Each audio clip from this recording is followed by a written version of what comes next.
नमस्कार दोस्तों, स्वागत है आपका आज के मुख्य समाचारों में। जी हां दोस्तों, आपको यहां पर देखने को मिलेंगी सुबह से लेकर शाम तक की तमाम बड़ी खबरें मुख्य समाचार ब्रेकिंग न्यूज अपडेट्स के रूप में। तो चलिए दोस्तों, जान लेते हैं आज की पहली बड़ी खबर। राजनाथ सिंह बोले, पाकिस्तान पीओके के लोगों को विदेशी मानता है, भारत के लिए वे अपने हैं। अफजल गुरु को फांसी नहीं तो क्या माला पहनानी चाहिए थी। जी हां दोस्तों, रक्षा मंत्री राजनाथ सिंह ने रविवार को कहा कि पाकिस्तान के कब्जे वाला कश्मीर पीओके के निवासियों को भारत में शामिल हो जाना चाहिए, हम उन्हें अपना मानते हैं। राजनाथ ने यह बात जम्मू कश्मीर के रामबन में कही। यहां वे बीजेपी उम्मीदवार राकेश सिंह ठाकुर के लिए वोट मांगने पहुंचे थे। वहीं दोस्तों, रक्षा मंत्री ने कहा कि पाकिस्तान पीओके के निवासियों को विदेशी मानता है, लेकिन भारत उन्हें अपना मानता है। जब तक भाजपा है तब तक जम्मू कश्मीर में आर्टिकल 370 की वापसी नहीं हो सकती। चलिए दोस्तों, जान लेते हैं अगली खबर। कांग्रेस छोड़ दो वरना रेसलर बजरंग पूनिया को मिली जान से मारने की धमकी, विदेशी नंबर से आया मैसेज। जी हां दोस्तों, देश के प्रमुख पहलवान और हाल ही में किसान कांग्रेस के वर्किंग चेयरमैन बने बजरंग पूनिया को विदेशी नंबर से जान से मारने की धमकी मिली है। कांग्रेस में शामिल होने के बाद उन्हें व्हाट्सएप पर एक धमकी भरा संदेश मिला, जिसमें लिखा हुआ मिला कि बजरंग, कांग्रेस छोड़ दो वरना तेरे और तेरे परिवार के लिए यह अच्छा नहीं होगा। यह हमारा आखिरी संदेश है। चुनाव से पहले हम दिखा देंगे हम क्या चीज है। जहां शिकायत करनी है कर दो, ये हमारी पहली और आखिरी चेतावनी है। दोस्तों, इस धमकी के बाद बजरंग ने सोनीपत बहालगढ़ थाना में शिकायत दर्ज करवाई है। थाना पुलिस ने मामले को गंभीरता से लेते हुए जांच शुरू कर दी। एक राष्ट्रीय खिलाड़ी और जनता के बीच मशहूर होने की वजह से इस धमकी ने लोगों के बीच चिंता और आक्रोश को पैदा कर दिया है। चलिए दोस्तों, जान लेते हैं अगली खबर। राहुल गांधी और केजरीवाल की पार्टी साथ लड़ेगी हरियाणा चुनाव, कांग्रेस आपके बीच 5 सीटों पर बन गई बात।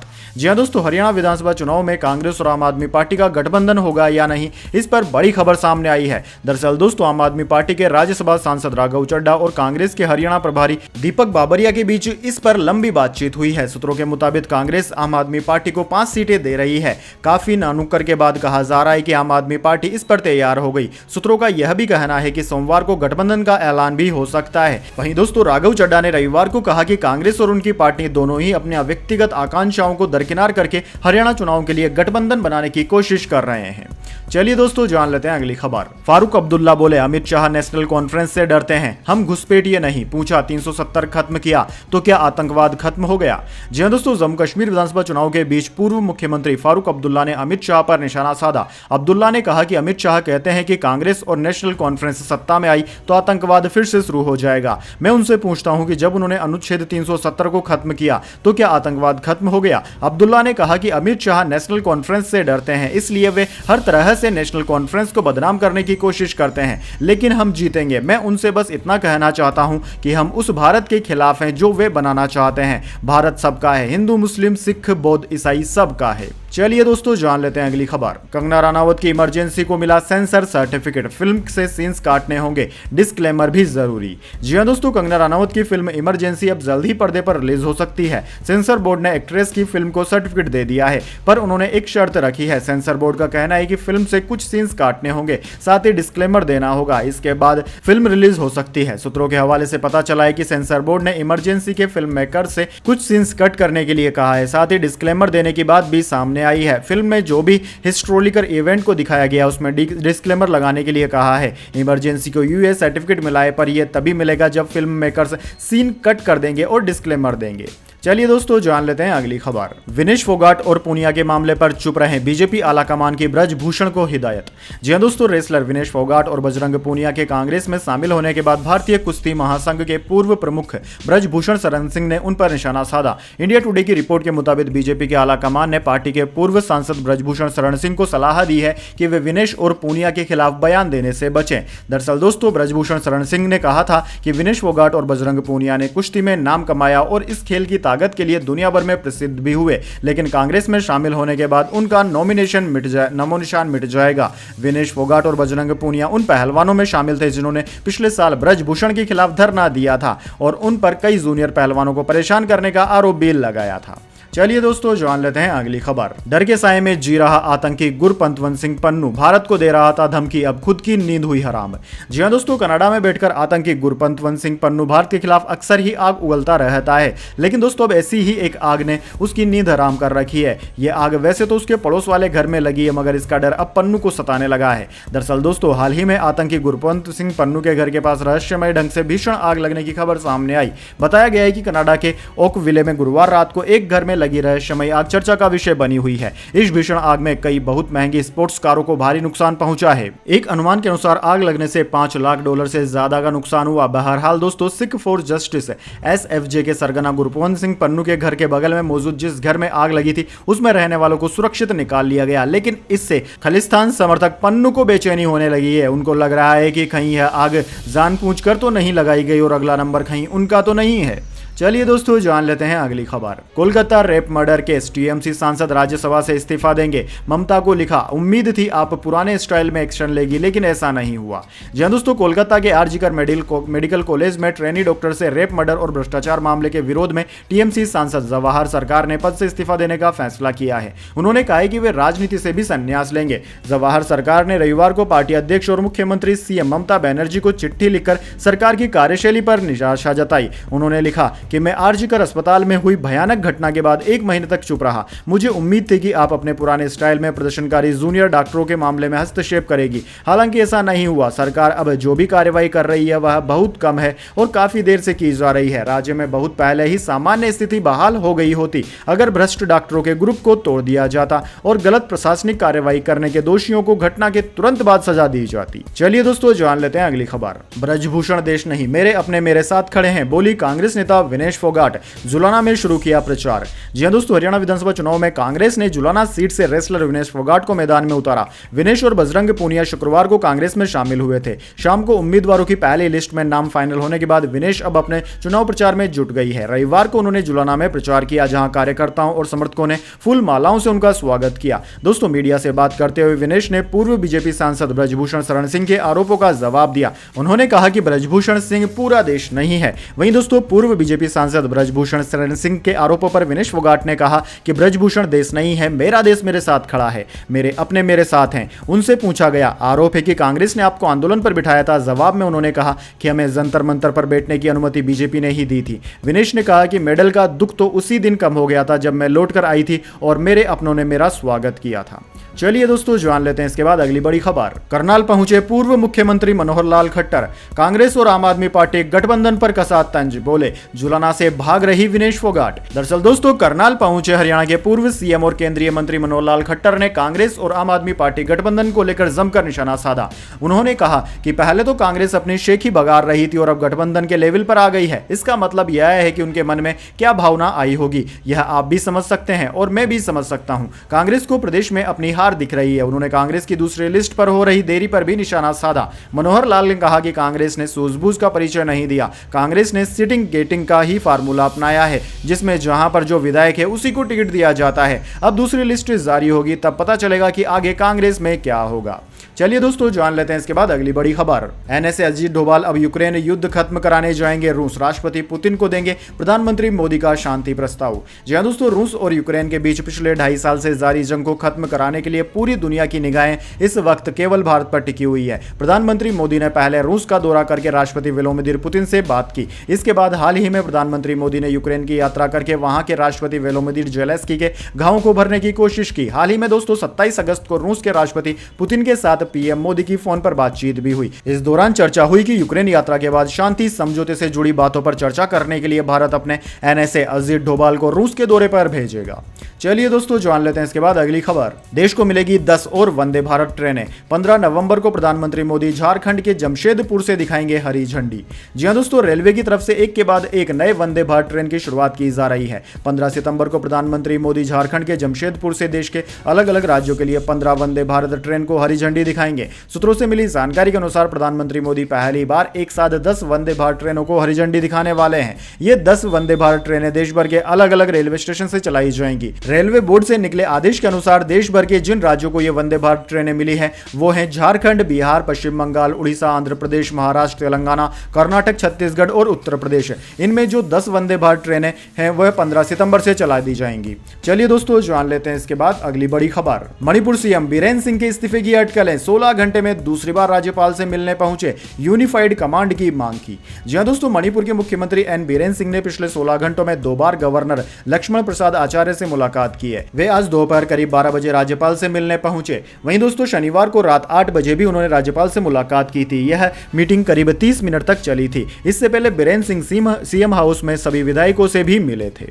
चलिए दोस्तों जान लेते हैं इसके बाद अगली बड़ी खबर। देश का मानसून ट्रेकर बंगाल की खाड़ी में चक्रवात का खतरा, ओडिशा में भारी बारिश का अलर्ट, जयपुर अजमेर में सड़कें डूबी। जी हां दोस्तों, बंगाल की खाड़ी में लो प्रेशर बढ़ने के बाद यह रविवार को डिप्रेशन में बदल गया। भारतीय मौसम विज्ञान विभाग के मुताबिक अगले 24 घंटे में यह उत्तरी ओडिशा पश्चिम बंगाल तट की ओर बढ़ेगा और डीप डिप्रेशन में बदल जाएगा। राजस्थान में इस मानसून सीजन में दोस्तों 1 जून से लेकर 7 सितंबर तक अब तक कुल 626.7 mm बरसात हुई, जो कि सामान्य बारिश से 57% ज्यादा है। दोस्तों राजस्थान में सामान्य तौर पर 398.5 mm बारिश होती है। शनिवार को भी तेज बारिश के कारण अजमेर और जयपुर की कई सड़कों पर पानी भर गया। वहीं दोस्तों भारतीय मौसम विज्ञान विभाग के अनुसार आने वाले 24 घंटे में मध्य प्रदेश, राजस्थान, उत्तराखंड, उत्तर प्रदेश, महाराष्ट्र, गोवा, गुजरात, असम, तेलंगाना, नागालैंड, मणिपुर, मिजोरम, त्रिपुरा, ओडिशा, पश्चिम बंगाल, केरल, कर्नाटक, तेलंगाना, आंध्र प्रदेश में भारी बारिश का अलर्ट जारी किया गया है।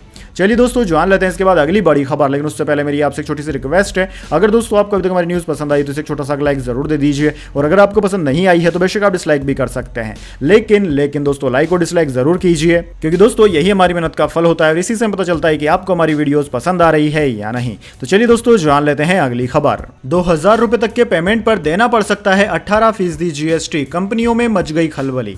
जी हाँ दोस्तों, goods and service tax council यानी कि जीएसटी काउंसिल की बैठक 9 सितंबर यानी कि आज होने वाली है। इसमें बिलडेस्क और सीसी एवेन्यू जैसी पेमेंट एग्रीगेटर कंपनियों पर 18% जीएसटी लगाने के प्रस्ताव पर चर्चा की जा सकती है। यदि यह फैसला होता है तो उन्हें डेबिट और क्रेडिट कार्ड से 2000 रुपए से कम के पेमेंट पर भी जीएसटी भरना पड़ सकता है। फिलहाल दोस्तों उन्हें छोटे ट्रांजैक्शंस पर छूट दी गई है। जीएसटी फिनमेंट पैनल का मानना है कि इन कंपनियों को बैंक की श्रेणी में नहीं रखा जा सकता। वैसे दोस्तों अगर छोटे पेमेंट्स पर 18% जीएसटी लगने लगा तो इसका भार ग्राहकों पर पड़ सकता है। चलिए दोस्तों जान लेते हैं अगली खबर।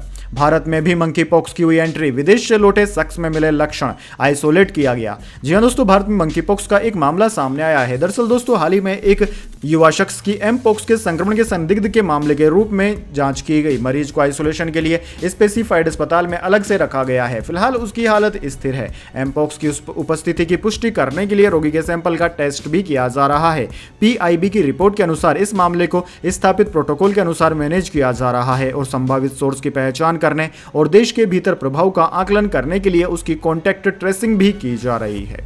चलिए दोस्तों जान लेते हैं अगली खबर। स्त्री 2 बनी बॉलीवुड की तीसरी सबसे कमाऊ फिल्म। शाहरुख खान की पठान का रिकॉर्ड किया चकनाचूर। जी हां दोस्तों, आपने बिल्कुल सही सुना। श्रद्धा कपूर और राजकुमार राव की फिल्म स्त्री 2 ने संडे को अपने 25वें दिन एक और इतिहास रच दिया। श्रद्धा और राजकुमार की फिल्म ने हाल ही में सनी देओल की फिल्म गदर 2 के इंडिया के लाइफ टाइम कलेक्शन को तोड़ दिया था, जबकि अब शाहरुख खान की फिल्म पठान का रिकॉर्ड स्त्री 2 ने भी ध्वस्त कर दिया है। स्त्री 2 ने अपने 25वें दिन ही पठान के इंडिया के लाइफ टाइम कलेक्शन को पछाड़ दिया। शाहरुख खान की फिल्म 2023 में आई थी और पठान ने इंडिया में टोटल 543.09 करोड़ रुपए की कमाई की थी। फिल्म क्रिटिक्स तरण आदर्श द्वारा जारी किए गए नए आंकड़ों के मुताबिक स्त्री 2 ने शनिवार तक इंडिया में टोटल 540.04 करोड़ रुपए की कमाई कर ली थी। चलिए दोस्तों जान लेते हैं इसके बाद अगली खबर। पूजा खेड़कर विवाद के बाद रडार पर 30 से अधिक अफसर, यूपीएससी ने भेजी शिकायतें। जी हां दोस्तों, बर्खास्त ट्रेनी आईएएस पूजा खेड़कर विवाद के बाद और भी ऐसे मामले सामने आ सकते हैं, क्योंकि दोस्तों पूजा खेड़कर केस के बाद संघ लोक सेवा आयोग यूपीएससी को 30 से अधिक ऐसे अफसरों की शिकायत मिली है जिन्हें अपने सर्टिफिकेट्स में छेड़छाड़ की है। आयोग जल्द ही ऐसे ऑफिसरों की जांच करा सकता है। हालांकि दोस्तों आयोग की ओर से अभी तक इस बारे में कोई आधिकारिक जानकारी नहीं दी गई है। दरअसल दोस्तों यूपीएससी की सिविल सेवा परीक्षा देश की सबसे कठिन और प्रतिष्ठित परीक्षाओं में से एक है। इस परीक्षा के माध्यम से आईएएस, आईपीएस, आईएफएस, आईआरएस आदि अधिकारियों का चयन होता है, जिसके बाद उन्हें मुख्य जिम्मेदारियां सौंपी जाती है। उनके हाथों में देश के विकास कार्य से लेकर सुरक्षा व्यवस्था की बागडोर होती है। ऐसे में धांधली या गलत तरीके से सरकारी विभागों के बड़े ओहदे पर चयन होना वाकई में चिंताजनक है। चलिए दोस्तों जान लेते हैं इसके बाद अगली खबर। दीपिका पादुकोण ने बेटी को जन्म दिया, शनिवार को एडमिट हुई थी। महीनों पहले रणवीर ने इच्छा जताई थी, भगवान दीपिका जैसी बेटी दे दे। जी हां दोस्तों, दीपिका पादुकोण और रणवीर सिंह पेरेंट्स बन गए हैं। दीपिका ने रविवार को बेटी को जन्म दिया। इस बात की जानकारी उन्होंने इंस्टाग्राम हैंडल पर पोस्ट कर शेयर करके दी है। दरअसल दोस्तों एक्ट्रेस शनिवार दोपहर मुंबई के गिर गांव इलाके में मौजूद HN रिलायंस हॉस्पिटल में एडमिट हुई थी। इसके साथ रणवीर सिंह और परिवार वाले भी मौजूद थे। इससे पहले 6 सितंबर को दीपिका बप्पा का दर्शन करने सिद्धिविनायक मंदिर भी पहुंची थी। चलिए दोस्तों जान लेते हैं अगली खबर। बंगाली डायरेक्टर अरिंदम पर सेक्सुअल हरेसमेंट के आरोप लगे, डायरेक्टर्स एसोसिएशन से सस्पेंड किए गए। डायरेक्टर ने माफीनामे में कहा, मुझसे अनजाने में गलती हुई। जी हां दोस्तों, मलयाली फिल्म इंडस्ट्री के बाद अब बंगाली फिल्म इंडस्ट्री से भी महिलाएं खुलकर अपने साथ हुए हैरेसमेंट के मामलों पर शिकायत दर्ज करवा रही है। दरअसल दोस्तों हाल ही में एक बंगाली एक्ट्रेस ने जाने माने बंगाली डायरेक्टर अरिंदम सील के खिलाफ शारीरिक शोषण की शिकायत दर्ज करवाई है। दरअसल दोस्तों अरिंदम इंडस्ट्री की बड़ी हस्ती है। हालांकि आरोप लगने के बाद उन्हें directors association of eastern India के पद से सस्पेंड कर दिया गया है। चलिए दोस्तों जान लेते हैं अगली खबर। अजीत पवार बोले, परिवार में फूट समाज को पसंद नहीं, मुझे गलती का एहसास हुआ, पत्नी को बहन सुप्रिया के खिलाफ चुनाव लड़वाया था।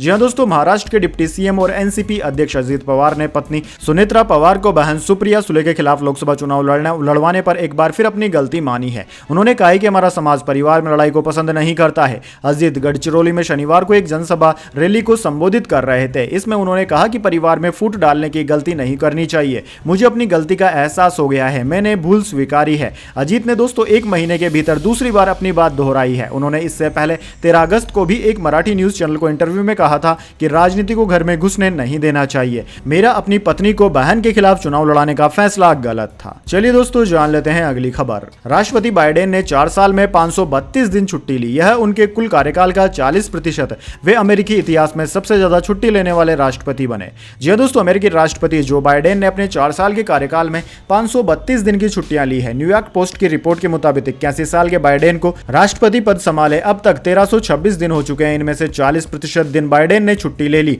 जबकि उन्होंने सिर्फ 794 दिन काम किया है। दोस्तों रिपोर्ट के अनुसार बाइडेन हर 10 दिन में से 4 दिन छुट्टियां ले रहे हैं। अमेरिका में किसी भी व्यक्ति को हर साल औसत तौर पर 11 दिन की छुट्टी मिलती है। इस हिसाब से बाइडेन ने 4 साल में जितनी छुट्टियां ली है उतना एक अमेरिकी आम आदमी लेने में 48 साल लगा देता है।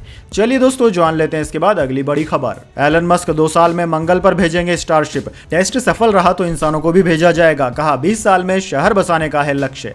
जी हां दोस्तों, एलन मस्क की कंपनी स्पेसएक्स अगले 2 सालों के अंदर मंगल ग्रह पर दुनिया के सबसे ताकतवर स्टारशिप रॉकेट भेजने वाली है। इस फ्लाइट का मकसद मार्स पर स्टारशिप की लैंडिंग को टेस्ट करना है। इस यात्रा में कोई इंसान मौजूद नहीं होगा। मस्क ने रविवार को सोशल मीडिया प्लेटफॉर्म एक्स पर ट्वीट कर यह जानकारी दी। मस्क ने कहा कि अगर पहली फ्लाइट और लैंडिंग सफल रही तो हम अगले 4 साल में मंगल ग्रह पर पहला क्रू भेजेंगे। इसके बाद स्टारशिप को कम अंतराल पर मार्स भेजा जाएगा। हमारा लक्ष्य अगले 20 साल में मंगल पर शहर बसाना है। एक से ज्यादा ग्रहों पर रहने से जीवन के जारी रहने की संभावनाएं बढ़ जाएगी। ऐसा इसलिए क्योंकि तब एक ग्रह के खत्म होने से जीवन के खत्म होने का खतरा नहीं रहेगा।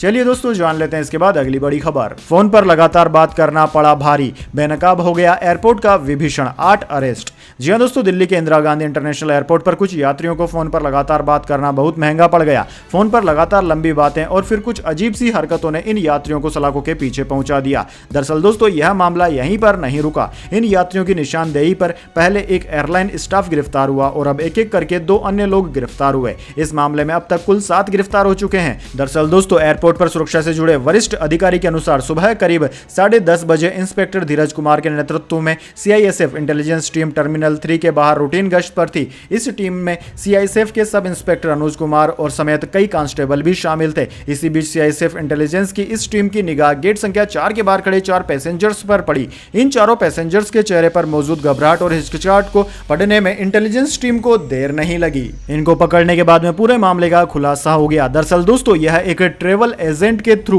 इनलीगल तरीके से बर्मिंघम जा रहे थे। पूरी जांच में सामने आया कि यहां पर हर पैसेंजर को वहां पर पहुंचाने के लिए 22 लाख रुपए की डिमांड की जा रही थी। चलिए दोस्तों जान लेते हैं इसके बाद अगली खबर। आते ही धूम मचा देगी 3 लाख रुपए की यह इलेक्ट्रिक कार, सिंगल चार्ज पर दौड़ेगी 1200 किलोमीटर। जी हां दोस्तों, आपने बिल्कुल सही सुना। चीन में इलेक्ट्रिक व्हीकल ईवी सेगमेंट तेजी से बढ़ रहा है और इसी बीच एक नई छोटी इलेक्ट्रिक कार की खूब चर्चा हो रही है। यह कार है बेस्ट्यून ब्रांड की शाओमा, जो पिछले साल लॉन्च की गई थी। इस कार की खास बात यह है कि यह सिंगल चार्ज पर 1200 किलोमीटर चल सकती है और इसकी कीमत 30,000 से 50,000 युआन यानी करीब 3.5 लाख से 6 लाख रुपए के बीच में है। दरअसल दोस्तों बेस्ट्यून शाओमा को को अप्रैल 2023 में संगाई ऑटो शो में पेश किया गया था। इसके हार्ड टॉप और कन्वर्टिबल दोनों वेरिएंट्स प्रस्तुत किए गए थे। इस कार में 7 इंच की टच स्क्रीन इन्फोटेक सिस्टम है और डैशबोर्ड पर बेहतरीन ड्यूल टोन थीम भी दी गई है। यह कार एरोडायनामिक व्हील्स का उपयोग करती है और रेंज को बढ़ाने में सहायक होते हैं। तो दोस्तों यह थी आज की तमाम बड़ी खबरें। इसके बाद दोस्तों बारी आती है आज के माइंड क्यूज क्वेश्चन की। जी हां दोस्तों, एक आसान से सवाल का जवाब देकर आप जीत सकते हैं एक सरप्राइज गिफ्ट हमारे यूट्यूब चैनल की ओर से।